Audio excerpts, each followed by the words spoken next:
Hey, and welcome to Tech Out Loud, where three college guys just talk about the biggest name in tech, and this is our 11-11-11 special podcast. As always, I'm Andy Dang, joined by Christopher Walton. And I'm Alex Weston. I guess the big news is Adobe finally admitted defeat to Steve Jobs and said they're killing Flash for mobile devices. So I don't know how this fares for Android users, and especially RIM with their playbook, it was entirely built on Flash. How are they going to continue this? Their QNX platform that they're betting their whole company on with their new Blackberries are all on Flash too. So Sounds like they're in trouble. I think they are. I mean, if you think about it, HTML5 has been out for how long now? I mean, yeah, it's fairly new web standard, but everybody's pushing it. Microsoft took a huge leap and said, oh, we're doing HTML5 fully now. And then Google is like, oh, we're trying to transition YouTube into HTML5, and Apple, obviously, Steve Jobs wrote that famous letter that he says Flash is processor hog, it's useless, it's buggy, and it creates a lot of security flaws. And then now Adobe's just like, I guess it's kind of funny that they waited until after Steve Jobs' death in order to announce that Flash is dead. Because I'm sure he'd be laughing right now because... Oh, he's definitely smiling somewhere. But... like, I guess Steve Jobs needed more, I guess, because he claims that Flash was a battery killer, but we all know that the iPhone 4S suffers its own battery issues, which their new update, their first over-the-air update, which I don't know if you got, Chris, because you have an iPhone 4. Mm-hmm. So did you get the OTA update, or did you yourself plug into iTunes to update it? I did the OTA update over the Wi-Fi in my house, and I found it was fairly fast. What it was strange though, because like if you do it over the air, it was like only a Delta update, so you only get whatever you needed. But if you plugged into iTunes and download the update, it was the full 800 megabyte update, like you were downloading ISO 5 all over again. Oh, really? Because like I noticed that it was only 50 megabytes to download OTA when I looked at it, and I was like, that's fairly small for an update that's supposed to improve battery life for the 4Ss, and I think a lot of other things. Flaws that were coming out that people reported about Siri. So do you get an update, Alex? I did not get an update. You like rubbing that in my face because, you know... Alex is showing his white iPhone 3G. Right. I'm stuck on 4.2.1. That's it. Anyway, that's depressing. But yeah, so... well, iPhone users should be happy that their battery life is now fixed. Because like, if you had any 4S friends complain about their battery life? Actually, I did. A guy at work, he's been having he bought his iPhone 4S the day it came out, and he found that it would just tear down. Compared from the 4, he was losing tons of battery life. I told him it's mainly Siri, in my opinion. It was Siri just tearing down his battery life, always asking questions, all your location services are always on, and they really don't stress. I feel like they don't stress a lot about Siri and how it does tear down so much of your data and your battery. Especially for one of the coworkers at work, she bought a 4S for her son who's in middle school, and they're trying to trust him with a 2 gig limit, and he's already at probably. Let's say about a gig, and it's already been how much 2 weeks into the AT&T bill. How much would you guess that 97% of that's porn? No, it's not porn at all. He's just looking at you. He's a middle school student that's like always looking up YouTube videos. Porn? No, it's Modern Warfare. What's with you and porn?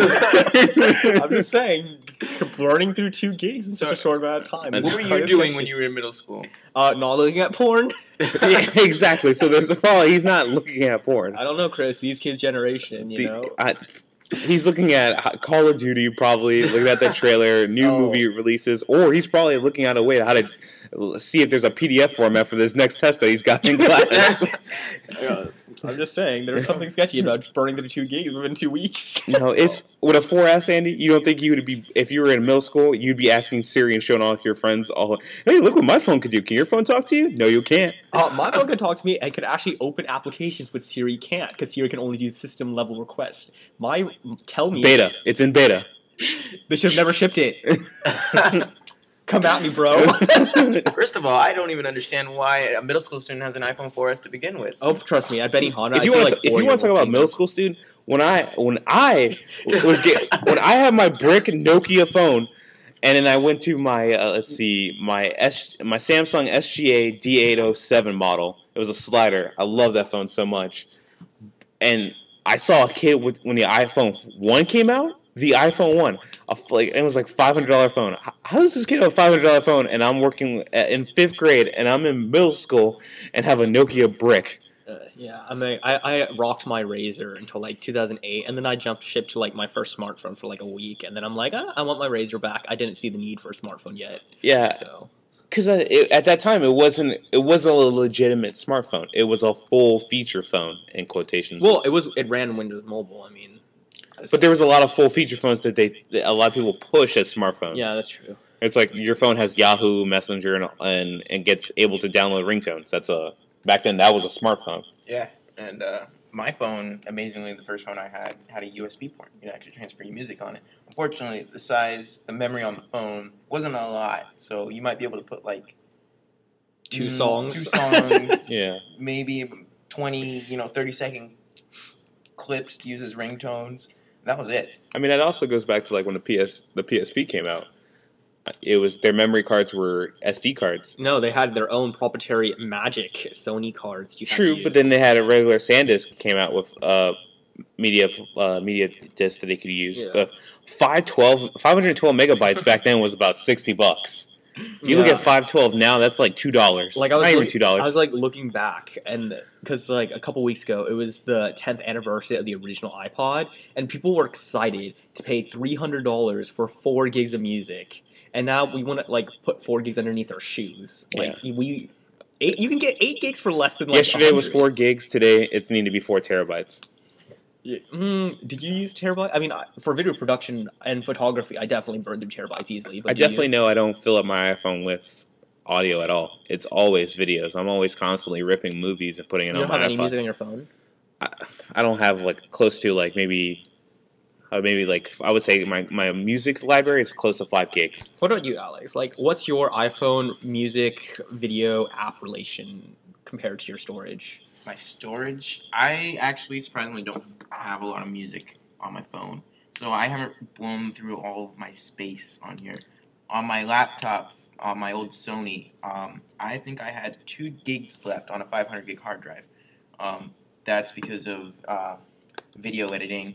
Because those files are huge. Yeah, they are. So I actually bought a terabyte hard drive, and I actually blew through that really quickly too, and I didn't realize it. So, yeah.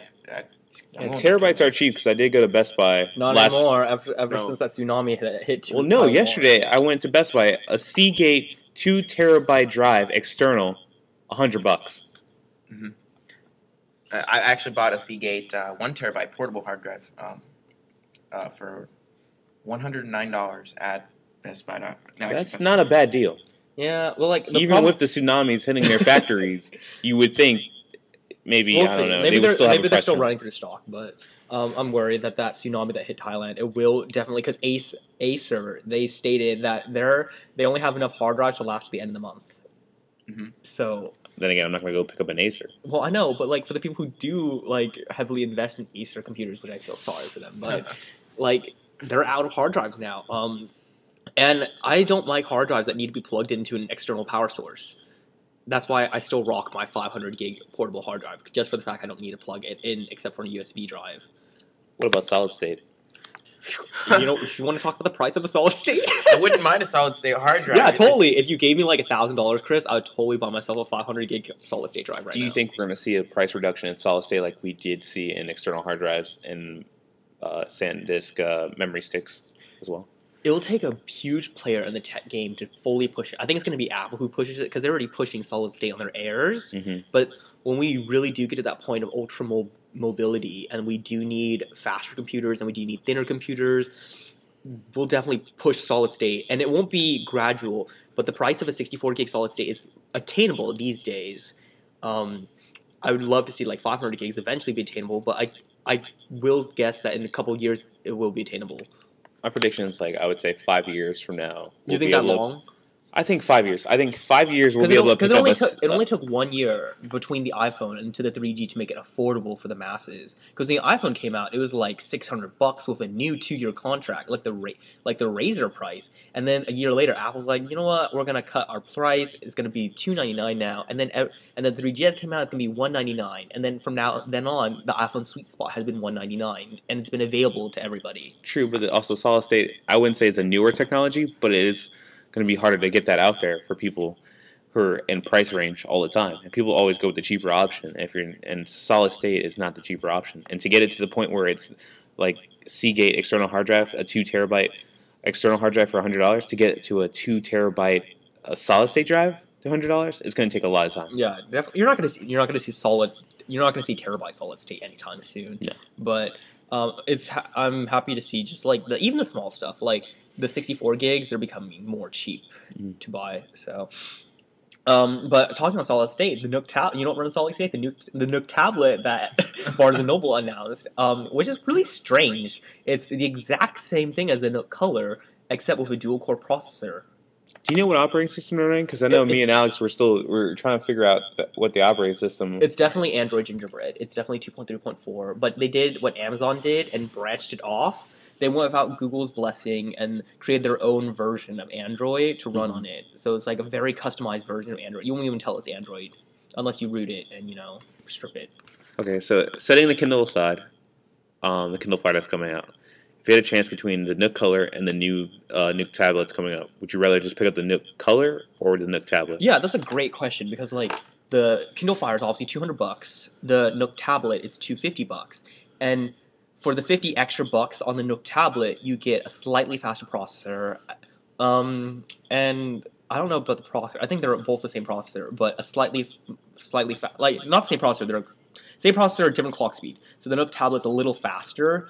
I think the biggest issue though is I want it just for the fact that Amazon's ecosystem is so much more gratifying than staying in Barnes and Noble's Nook ecosystem, and it's cheaper too. And I don't think that the 1 gigahertz dual core from the Fire versus the 1.2 gigahertz on the Nook Color is worth $50. Do you think the Fire is going to be since it's at a reasonable price and it has a great backing of Amazon, their store, and their whole ecosystem, like you said, are they going to be a competitor for Apple and their iPad? Oh, definitely. Like, even if they don't market this thing as an iPad competitor, it's going to take a chunk out of the iPad market. The only reason people bought iPad now, because if you wanted a tablet, you got an iPad. And when I ask most people what do they do on their iPad, it's just like, oh, I play Angry Birds, I watch some videos. It's like basically what I use on a flight.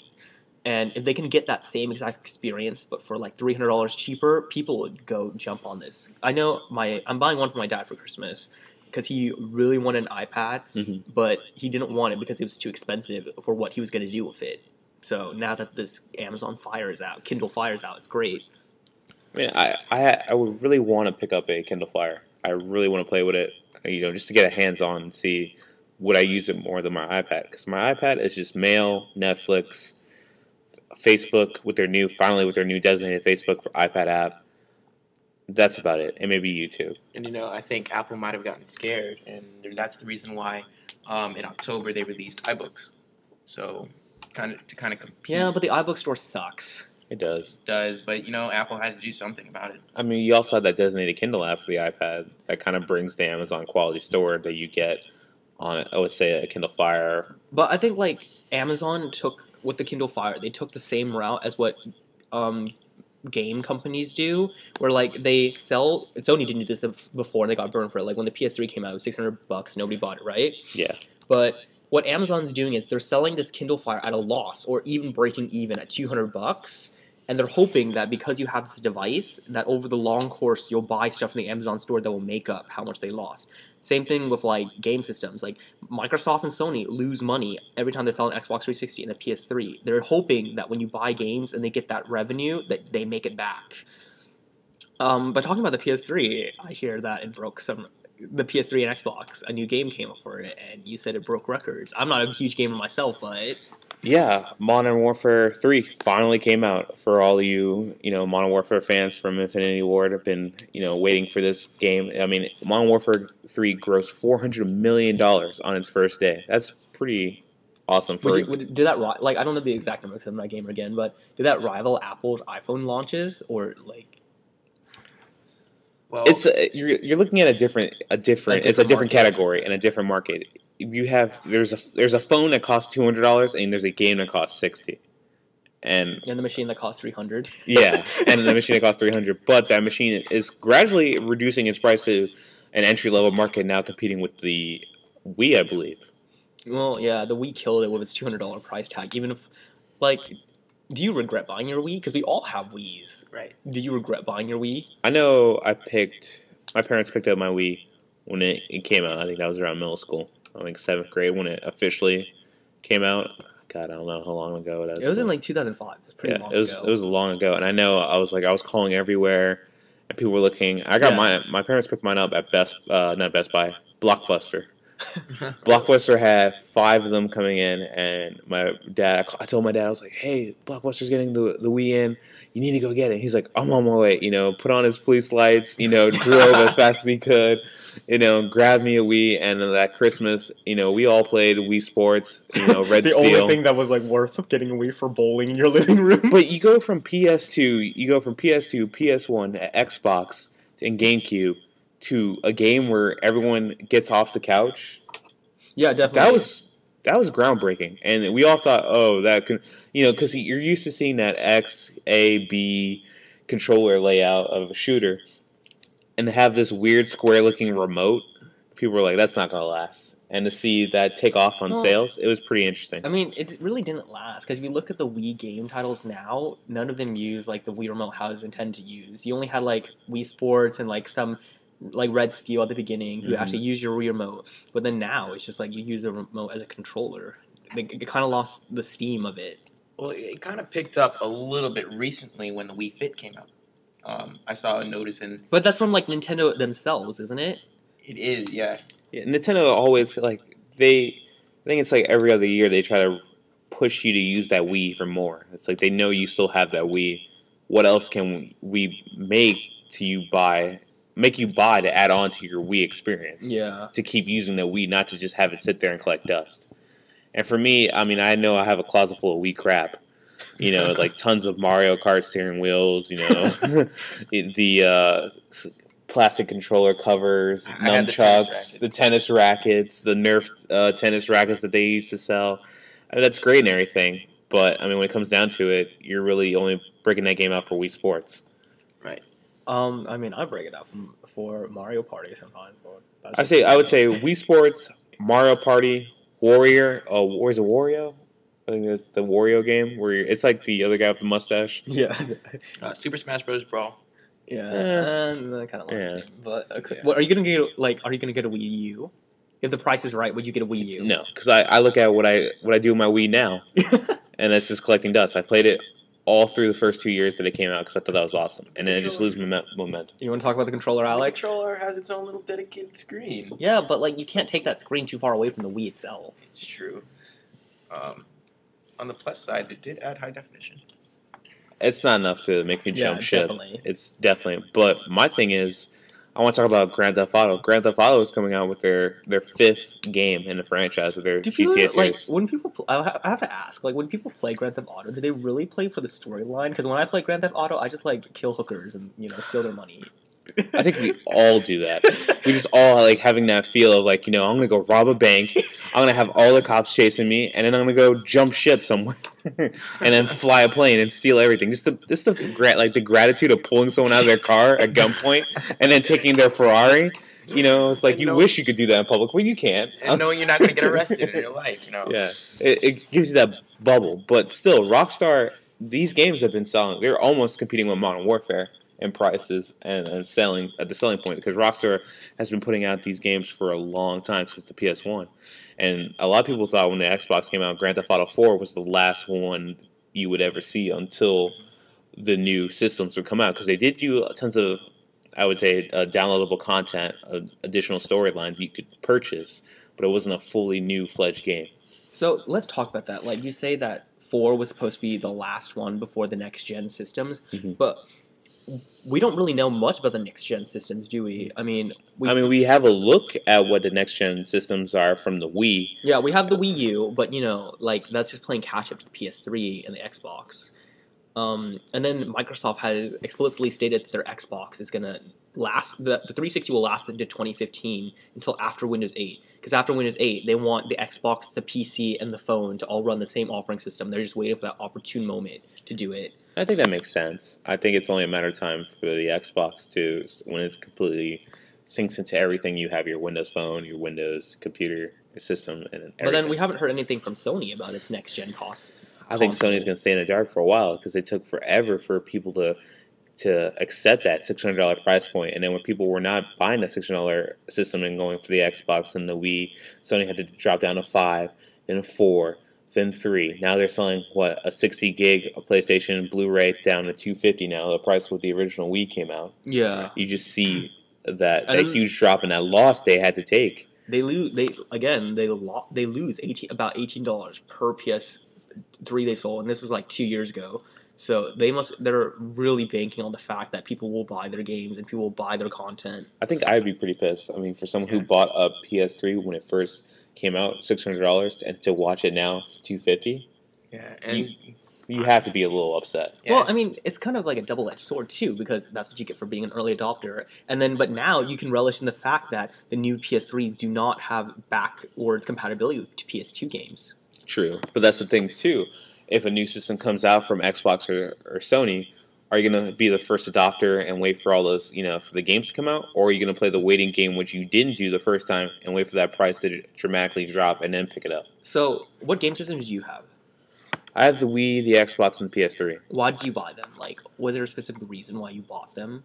I bought the Wii because I thought it was definitely out of the comfort zone of regular gaming. It was groundbreaking device when it came out, and something we'd never seen.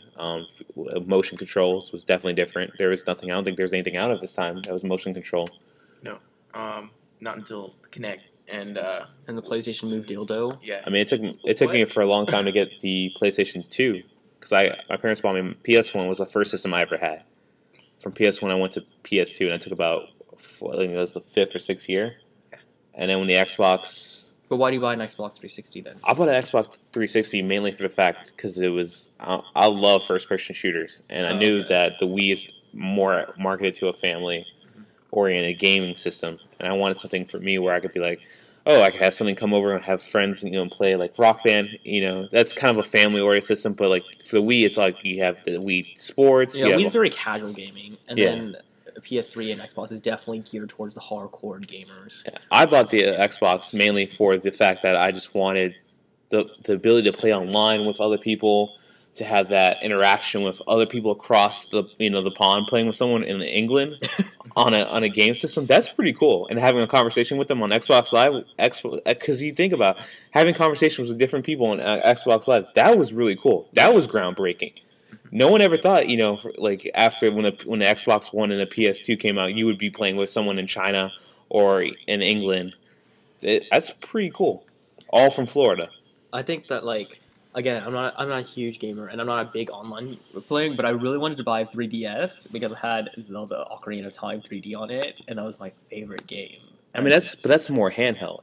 No, but the point I'm trying to make is I buy systems because they have the game I want to play.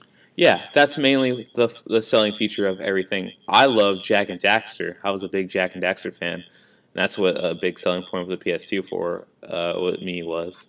And when Call of Duty came out, for a long time it wasn't an Xbox or PS2 game. It was a PC game. And that's what started me on PC gaming was Call of Duty. And then when it transformed to Xbox, that's where I picked it up. PS3 for me was mainly, I got it as a gift. And I really didn't use it that much because no one was on the PlayStation Network.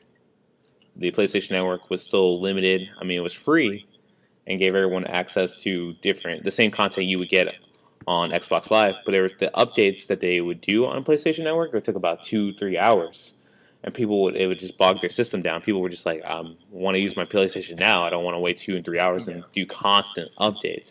That was a big problem when the PlayStation came out. Well, do you think the video game industry, the whole console industry, do you think it's assured at this point, or do you think it's kind of unstable, or it's kind of like murky?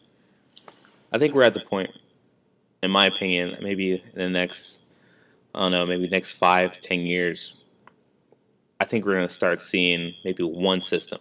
Well, think about it, because like Nintendo is losing its footing to the iPhone because now the iPhone beat the DS in just like there's more DSs than iPhones, but the fact that people play more games on the iPhone than they do on the DS. Are there more DS than iPhones? Yeah, definitely. The DS was the most selling. There might be more DSs than iPhones, but I think as a whole, there are more smartphones than DSs out there. Probably. And that's, I don't think anybody, maybe 5 years ago, ever thought that mobile, like playing games on your phone would ever get to the point where it is now. I don't know about you, but the DS prices back then, I'm sure, was a lot cheaper than the iPhone at the time.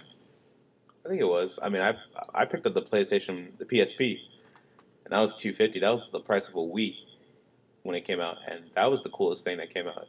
Because you had high definition graphics, you had movies. The problem I had with my PSP was it only had 4 hours of battery life. It was not working for me. True, but you go from playing Game Boy Color and Game Boy Advance and SP to having this, graphically beautiful machine that's just processing these large games like Metal Gear Solid, SOCOM, God of War, these PlayStation 2 type games, and giving you that handheld quality. That was groundbreaking at a time. But I really do think that consoles are becoming more, as computers get more and more powerful and smartphones even get more and more powerful, the market for consoles are slowly dwindling, and it's sad to see them kind of go. I don't think consoles gaming is ever going to go anywhere. I think PC gaming is slowly dying, in my opinion. Which is strange, because you think that it would be growing since PCs are always growing. True, but there's people who love having that physical controller in your hand. I think always, from the arcade, because consoles killed arcade. You try finding an arcade around now besides the movie that's in the movie theaters. You're not going to find one. I mean, there used to be just a brick and mortar arcade like FYE for your entertainment had a separate store of just arcade games, and that was really cool because you go after school and hang out in the arcade. They eliminated that. Consoles eliminated that ability to go there. You now go after school and get on your Xbox, and then you can chat with your friends. You know what I feel? Like the state of the thought of consoles and computers playing games going away is almost as sad as the thought of WebOS going away, which is kind of weird to go back on. But HP, they had to make a decision on whether to sell, what to do with WebOS, and Meg stated, we don't know what to do with it, so give us 3 to 4 more weeks to decide on what to do. I thought that was hilarious. I mean, WebOS is really dead. I mean, at least game systems can have content. Yeah. Well, I mean, do you ever have like an experience with a WebOS device? There weren't that many. It was just like the Palm Pixie, the Palm Pre, the Pre 2, the Pre Plus, the Pixie Plus. I think I did. I did have experience with the Palm Pre. I thought that was when the iPhone was it the iPhone 3G? Yeah, it was, like the Palm Pre was announced the same day as the 3GS. I thought that was the first competitor to the iPhone. It was going to be the Palm Pre. Really? I thought because the different way they had the the gestures. Gestures. They were the ones who did multitasking right first, and they did the whole gesture interface first. Mm-hmm. And I thought that was going to take on Apple, and it just you think about it, and everyone says, "Oh, well, this is going to take on the iPhone. This is going to take on the iPad." We really don't know. You could say that product's going to take over, Apple, but within 2 to 3 weeks, it will have a high demand, and then go from low quality to probably their stores closing. But you know what might take over Apple that was killed right before it even got a chance to? The Droid Razr. I got a chance to play with that phone this week, and it is a nice phone. But the sad thing is that it was killed on launch when Google, on the same day of that event, announced that the Galaxy Nexus would come out, which is a better phone than the Droid Razr is, but they're both the same price. Mm-hmm. Which is really sad, because the Droid Razr is a really nice phone. But it is, and I've been seeing a lot of the marketing for it. I think it's like this item is going around town cutting things in half. What can it be? It's so sharp. You know It's what? the razor. It reminds me of those old razor commercials do you ever see that? It's like this girl in the subway and she uses like the razor flip phones as like ninja stars and she's like throwing them at people and she's like slicing everything. And to go back to what we talked about, I would say in 2 podcasts ago when you were talking about the Nokia release of the Lumia series and how Nokia has to get their advertising and their marketing up. Just look at all these commercials for the Droid Razor and the Droid Bionic that are just, they're coming out. Yeah, but that's like, I don't know. Their commercials are like directed by Michael Bay and it's weird. I don't think they're not, I mean, they're not all directed by Michael Bay. But the style, it's like things are blowing up, there's robots everywhere. True, but you also have the simplicity of the iPhone, just a simple hand gesture and the family warmthness that it provides. Yeah. Nokia needs to come out and still have a great marketing scheme. I feel like all the Apple and Samsung commercials I see are like trying to be too emotional. They're trying too hard to connect to me emotionally, and it's almost hilarious when they don't succeed. What do you think? Have you seen any of the Kindle commercials? Have there? Well, I mean, it was just that really catchy song and a woman reading on the beach, wasn't it? No, I've seen a couple where the guys, where are you going? Oh, I'm going to the bookstore today. I want to get that book. Oh, I just did. I downloaded it to my Kindle. Really? Let me take a look at that. But like the Kindle's one of those things that like it became a staple now. When you talk about e-readers, you don't say I want an e-reader. You say I want a Kindle, whether it's a Nook or a Sony reader. People just like gravelly just say I want a Kindle. But yeah, the Kindle just took that market. I don't think they need that much advertising as much as Amazon puts into it. I don't know, because Amazon is such a power player in the market of everything. I think they're slowly turning into Google, where Google is slowly buying tons of different companies outside of their search engine. They started a search engine, and now look at where they are. They're in the phone business, they're in the location business, mapping, everything. Google is almost in every part of our lives. Yeah, that's true. I think they know a little bit too much now. Yeah, they do. They do know a little too much. You don't want to know where my street corner is. You could see pretty much almost into my window on Google Maps. Have you ever seen one of those trucks go around?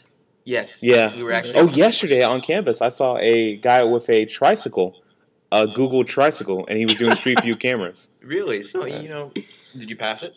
Yeah, I didn't grab a picture because I was driving, and then I was you trying to take a picture with one hand and drive the other, and then crash. Well, you might see your car now. Yeah. But Google is one of those prime examples of like a startup company gone right, and there's another startup that happened. But you look at Google too. When they went from a search engine and they're now dipping their hand in so many products, you could see where there's lack of products. They're unfocused. They are, and you can see where they're focused on this so much that they're not giving enough attention to another product that's slowly slipping away out of their hands, and then they end up killing it. Like Google TV, Logitech stated that Google TV was one of the worst things they've ever done, and they're not going to create another one. Yeah, I mean they did give the update, but that's just for the people who spend the $300, $400 for those devices. The benefit of the doubt. That you're going to get some kind of, don't worry, hold on, we'll get you more content. And then the guy's like, I can't believe they paid for money for that. And then another Google product that died out was Google Wave. I didn't really use it that much. I thought they brought back Wave in Google Plus.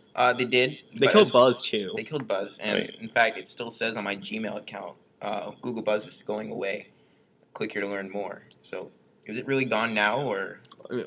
I mean, I tried Buzz for like maybe a week, and then later just kind of got assimilated to Google Plus. We tried every Google item for a week. Except Gmail. I live by Gmail. Gmail will forever be my main means of communication when it comes to email. I will never pick up an AOL or... Did you? What do you feel about the refresh, like the new look of Gmail? I really like it. It finally brought that class and sophistication that Gmail so desperately needed. I don't know. I'm caught between a rock and a hard place because I want a new revamp of Gmail, but it's been so long with the original Gmail layout that I'm fine with it. So it's kind of like your Facebook to you, kind of like when they change it one day and you're pissed off and angry, but then you kind of get used to it. But the thing about Gmail, though, they actually give you an instructional video of how to use the new Gmail. Yeah, that's true. What does Facebook do? They just up and change it and they say, yeah, good luck. Here's a little demo, a Yeah. little tour. You're on your own. Yeah. And that's the great thing about Google as a whole. They always put out product videos to help people get acquainted with their product that they're giving out. It's funny because like when you talk to Larry Page, the CEO of Google, the co-founder of Google, he talks about Google like they always want to have mentality that they're a startup. They never want to see themselves as where Microsoft and Apple are now. They always try to look at themselves as a startup, which is I think it's pretty cool. And on startup companies, there's another startup company called Republic Wireless, which is kind of interesting, really, because they promise that you'll get an unlimited plan, unlimited data, text messaging, and calling for $19 a month. And it's kind of shady because not that it's not legit, it's totally legit. It's that the phones that they give you have to be specifically built with these chips called UMA that they're hoping that with this $19 plan, all of your stuff is going to be on Wi-Fi. So you do all your calling, all your text messaging, and all your data on Wi-Fi. When you're not in a Wi-Fi zone, it piggybacks off of Sprint's 3G network. I think with the $19 per month, you get unlimited everything, but if you have to use 3G, you only get like 200 minutes, 100 text messages, and 200 megabytes of data at most. But what do you guys think about this cheap price, though? Like, obviously we're not going to do it now, jump on it now because it's so early and you don't know if it's going to get crushed. But if in a year from now, if Republic Wireless is still open for business and they're pretty doing good, would you jump on them? For me to jump on somebody's phone wagon, it's all about, can I take my phone with me, my iPhone, or that's the thing. Do you have what are the phones are you going to be supplying on your network? That's what's going to make me jump. Like, I'll jump for any price, but it has to be a good phone waiting for me over there for me to jump. That's a problem with Republic Wireless because in order to do this whole 3G Wi-Fi switch, it needs a UMA chip, which they specifically built. And I think their flagship right now is the LG Optimus One from last year, and that's saddening because they're not going to survive with that. No, not at all. And Apple's not going to be doing a flagship chip at any time. But okay, so let's say you could bring your phone of choice on, like, would you jump on them? Would you sacrifice conventional means of having reliable quote unquote service everywhere you are and piggyback off of a Wi-Fi network most of the time? Do you spend enough time on a Wi-Fi network that you can justify going on this network? As much as I like to think Wi-Fi is everywhere, I don't think it's everywhere that I want to be. I mean, I would say, like, if I go to Waterford Lakes and there's tons of spots that don't have Wi-Fi, yet there's places that do have Wi-Fi. And I feel like if I need to make a call or I'm stranded on the road and have a flat tire, is there going to be Wi-Fi? I know a lot of cars now, but especially like Ford is coming out with cars that have built-in that turn your car into a Wi-Fi hotspot. But let's be honest here: people who are getting this phone aren't going to be driving cars with Wi-Fi hotspots. True. Are we looking at a rival to Metro PCS? Well, I mean, and Boost Mobile, all these like that's the thing about this carrier. It's very well. They're trying to launch this whole thing at once, but I wanted them to like take it small scale, like do it in one city first to see if this thing works. What sets them aside from Boost Mobile, Virgin Mobile, and all these other phones that are GoPhone and have these $30, $20 unlimited mobile talk, text, web? Do they have those unlimited plans? Because like, from my understanding, $19 for unlimited everything on Wi-Fi is pretty unique. But you on Boost Mobile, Virgin Mobile, and I think Verizon, AT&T, everything's about between $30 to $40 unlimited, and that's really? 3G. Because you're cutting that price cut you're talking about is for Wi-Fi. So I would pay for that. I would pay the additional price to make sure I have a reliable service no matter where I am, opposed to having the cheaper route and having Wi-Fi. Because in essence, you get what you pay for. Yeah. Well, unless you're on AT&T and Verizon, they screw you over. Sure. Yeah. But AT&T T-Mobile merger looks like it's not happening every day, and I'm super happy. Yeah, you be happy for now. But I guess, is there anything else to talk about? Because I didn't want to open with the iPhone, but we already talked about the iPhone. So, oh yeah, you have a new watch, don't you? Yes, to follow up from last week, I bought the device from Jawbone. It's called the Up. The Jawbone Up provides a healthier lifestyle alternative to, I guess, to the other devices that are out there, from Fitbit to Nike Plus to the Motorola Activision.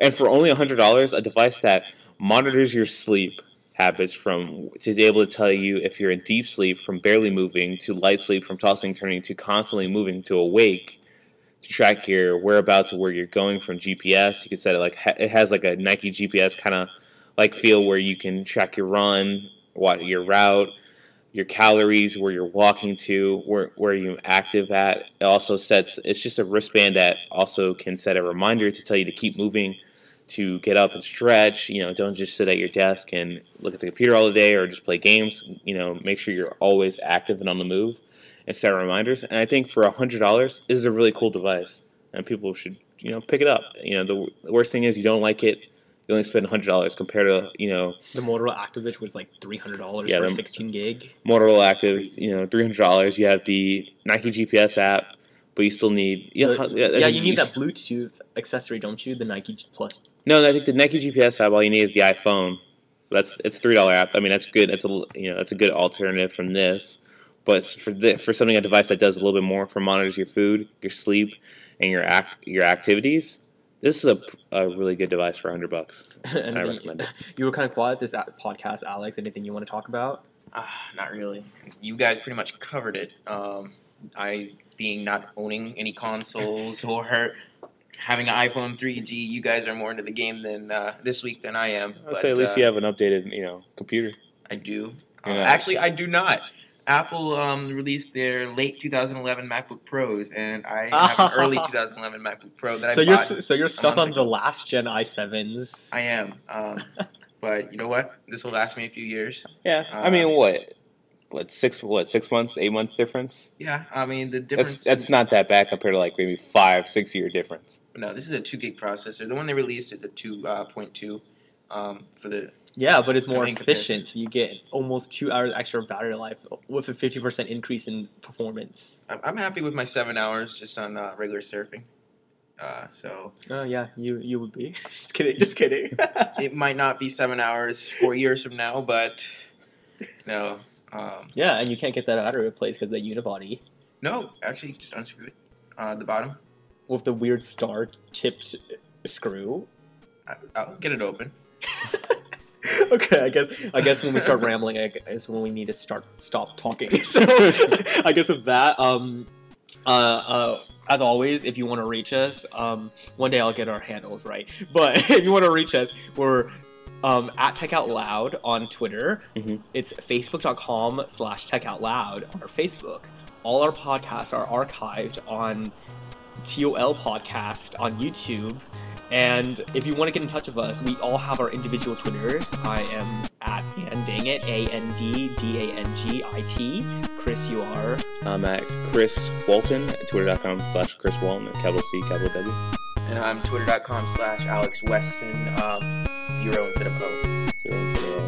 And also, if you want to download our podcast on the iTunes, we're now officially in the iTunes store. Yay! We're so enthusiastic about it. And on that note, I'm Christopher Walton. I'm Andrew Dang. And I'm Alex West. And we will see you guys next week.